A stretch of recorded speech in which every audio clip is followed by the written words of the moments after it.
My dear students, आज आप लोग के बीच मैथ का टॉपिक लेकर आए हैं जिसमें इम्पोर्टेंट टॉपिक्स आप लोग को आयत है, वर्ग है, त्रिभुज है, चतुर्भुज है,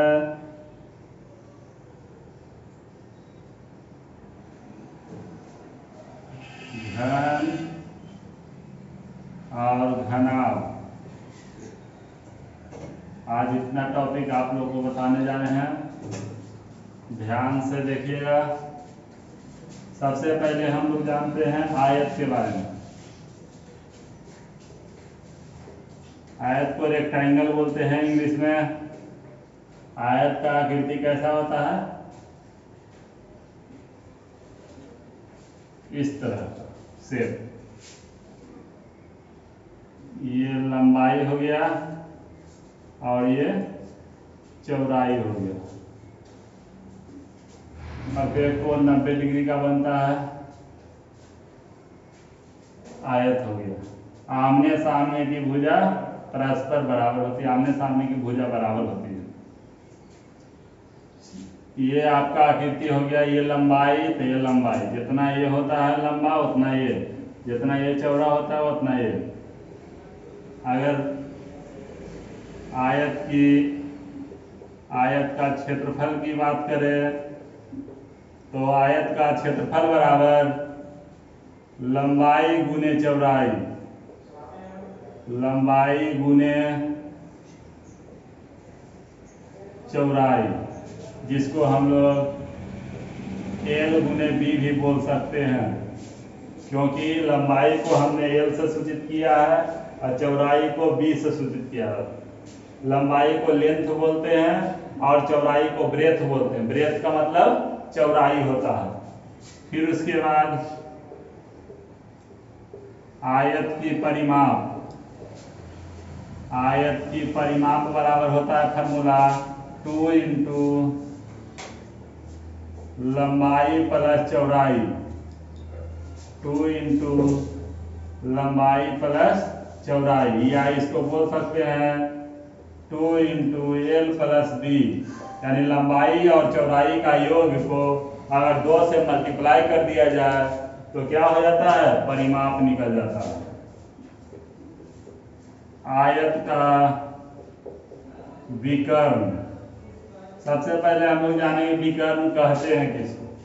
तो जब आमने सामने का जो शीर्ष होता है उसको मिला दिया जाए तो ये विकर्ण होता है। तो आयत में 2 विकर्ण होते हैं, एक ये और एक ये, 2 विकर्ण। तो विकर्ण का फॉर्मूला होता है रूट अंडर लंबाई के स्क्वायर प्लस चौड़ाई के स्क्वायर। आयत का विकर्ण बराबर रूट अंडर लंबाई के स्क्वायर प्लस चौड़ाई के स्क्वायर। आयत किसे कहते हैं? तो 4 भुजाओं से बंद वैसी आकृति जिसके आमने सामने की भुजा बराबर होती है, लंबाई लंबाई के बराबर, चौड़ाई चौड़ाई के बराबर। प्रत्येक कोण 90 डिग्री का होता है। 4 भुजाएं, 4 शीर्ष होते हैं, वे क्या कहलाते हैं? आयत कहलाते हैं। अब हम लोग चलते हैं वर्ग की ओर। अब हम लोग वर्ग के बारे में जानेंगे। अब हमारा टॉपिक है वर्ग। वर्ग को इंग्लिश में स्क्वायर बोलते हैं। वर्ग का आकृति कैसा होता है? चारों भुजाएं आपस में क्या होती है? बराबर होते हैं। अगर इस भुजा को मान लिया जाए ए, तो ए भी ए होगा, ए भी ए होगा और ए भी ए होगा। ये हमारा बन गया क्या चीज? वर्ग। ये क्या बन गया? वर्ग। तो वर्ग का क्षेत्रफल बराबर, वर्ग का क्षेत्रफल बराबर होता है भुजा स्क्वायर, भुजा स्क्वायर, या इसको भुजा गुने भुजा भी बोलते हैं। भुजा गुने भुजा यानी स्क्वायर का मतलब 2 बार गुना में लिखा रहता है।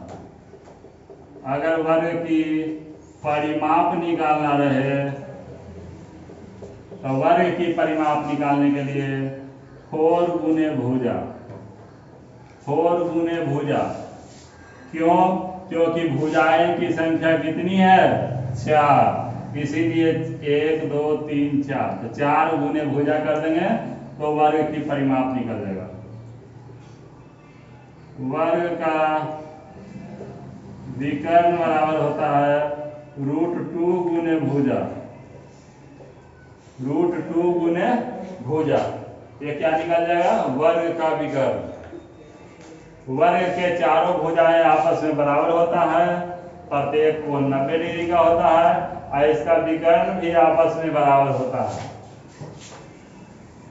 आगे हम लोग चलेंगे त्रिभुज के बारे में। त्रिभुज को ट्रायंगल बोलते हैं। त्रिभुज को ट्रायंगल बोलते हैं। 3 भुजाओं से बंद आकृति को क्या कहते हैं? त्रिभुज कहते हैं। 3 भुजाओं से बंद ज्यामितीय आकृति को त्रिभुज कहते हैं। त्रिभुज के 3 भुजाएं होती है और 3 शीर्ष होते हैं। त्रिभुज के 3 भुजाएं होती है और 3 शीर्ष होते हैं। अब देखिए, भुजा के आधार पर त्रिभुज 3 प्रकार के होते हैं। पहला समबाहु त्रिभुज, समबाहु त्रिभुज। दूसरा समद्विबाहु त्रिभुज, समद्विबाहु त्रिभुज। तीसरा विषमबाहु त्रिभुज, विषमबाहु त्रिभुज। यही यदि हम कोण की बात करें तो कोण के आधार पर त्रिभुज भी 3 प्रकार के होते हैं। एक होता है समकोण यानी 90 डिग्री, समकोण त्रिभुज। दूसरा न्यून कोण, न्यून कोण त्रिभुज। तीसरा अधिक कोण त्रिभुज, अधिक कोण त्रिभुज। अब आगे हम लोग इसका फॉर्मूला जानेंगे। तो त्रिभुज का क्षेत्रफल, त्रिभुज का क्षेत्रफल बराबर होता है 1/2 गुने, नीचे वाले को आधार बोलते हैं, आधार गुने संगत ऊंचाई, आधार गुने संगत ऊंचाई। संगत ऊंचाई, ये ऊंचाई हुआ और ये बेस है। एक होता है हीरोन सूत्र से,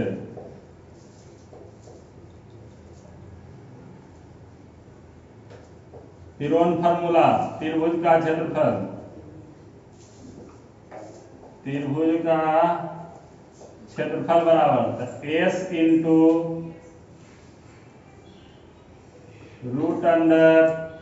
√S into S minus A, S minus B, S minus C।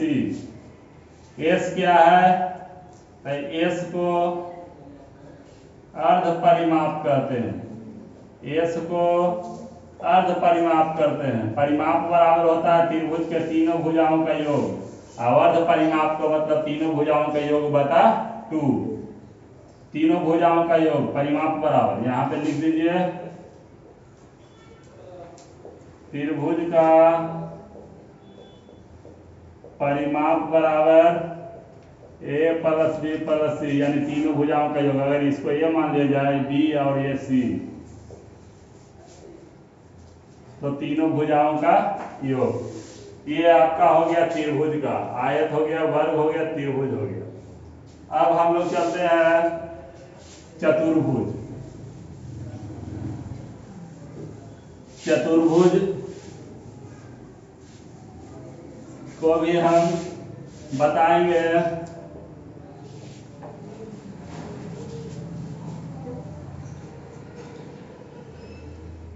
एक होता है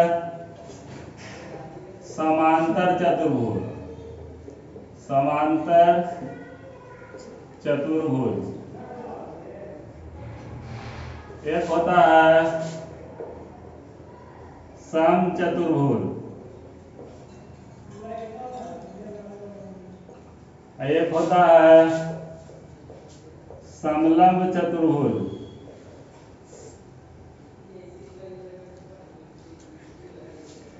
चलिए तीनों का आकृति देखिएगा। समांतर चतुर्भुज में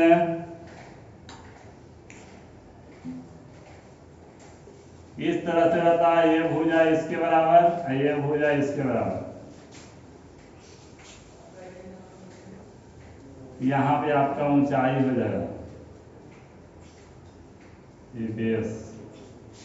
और समचतुर्भुज में चारों भुजाएं बराबर, चारों भुजाएं बराबर, ये भी जितना ये सब बराबर। और समलंब चतुर्भुज में ऊपर वाला भुजा और नीचे वाला भुजा के समानांतर हो, भले ये बड़ा रहे लेकिन क्या हो, समानांतर हो। इस तरह से यहाँ पे एक ऊंचाई यहाँ पे होता है, ए बी सी डी, यहाँ पे ऊंचाई निकालते हैं सही। इस तरह से हमारा समांतर चतुर्भुज, समचतुर्भुज, समलंब चतुर्भुज। चलिए समांतर चतुर्भुज का क्षेत्रफल, इसका क्षेत्रफल बराबर होता है आधार गुने शीर्षलंब।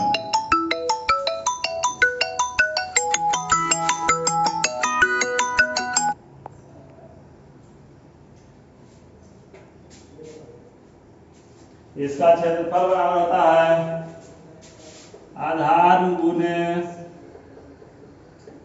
शीर्षलंब, या इसको b गुने h बोल सकते हैं। इसका क्षेत्रफल होता है समचतुर्भुज का, समचतुर्भुज का क्षेत्रफल होता है 1/2 इंटू विकर्णों का गुणनफल, विकर्णों का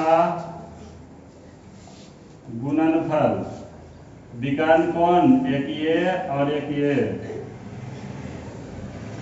ये हो गया d1 और एक हो गया d2। इसको ऐसे लिख सकते हैं 1/2 d1 इंटू d2।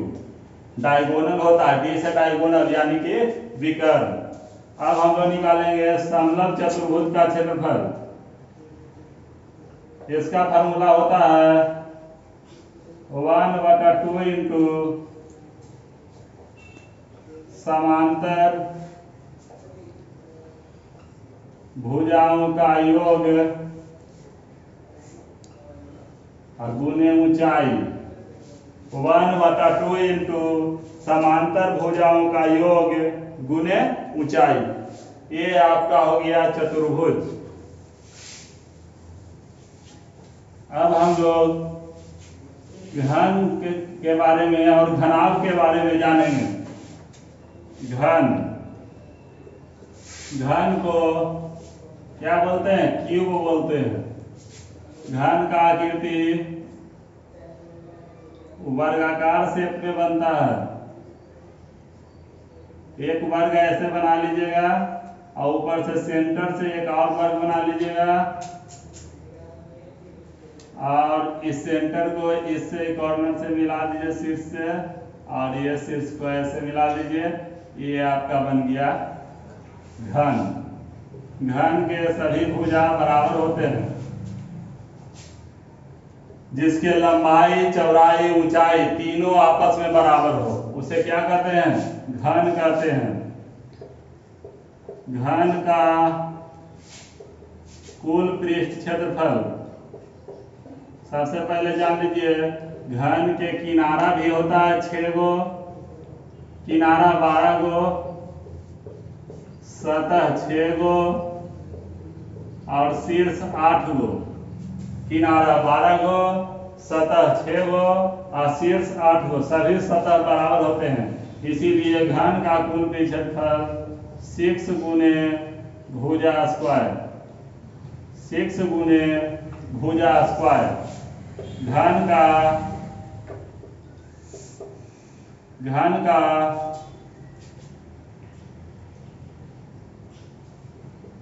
परिमाप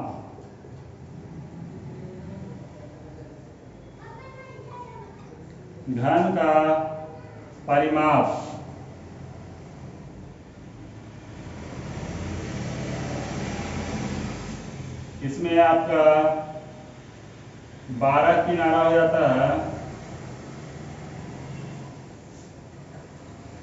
4 गुने भुजा,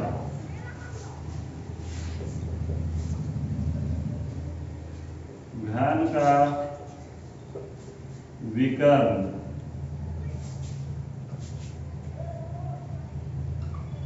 √3 गुने भुजा।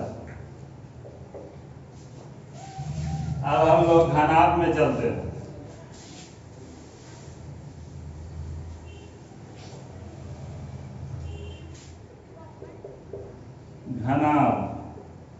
घनाभ को इंग्लिश में क्यूबाइड बोलते हैं। घनाभ को इंग्लिश में क्या बोलते हैं? क्यूबाइड। देखिए इसका सलाई देखे हैं, ईंट देखे हैं, आयत का शेप से बनता है।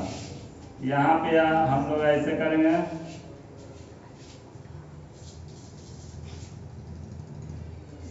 इस तरह से ये बन गया आपका घनाभ। ये लंबाई, ये ऊंचाई, ये चौड़ाई, लंबाई चौड़ाई ऊंचाई हो गया। चलिए ईंट के आकार का सलाई, ईंट, ये सब आता है किसमें? घनाभ में। घनाभ में भी सतह 6, किनारा 12, शीर्ष 8। घनाभ का कुल पृष्ठ क्षेत्रफल फार्मूला क्या होता है?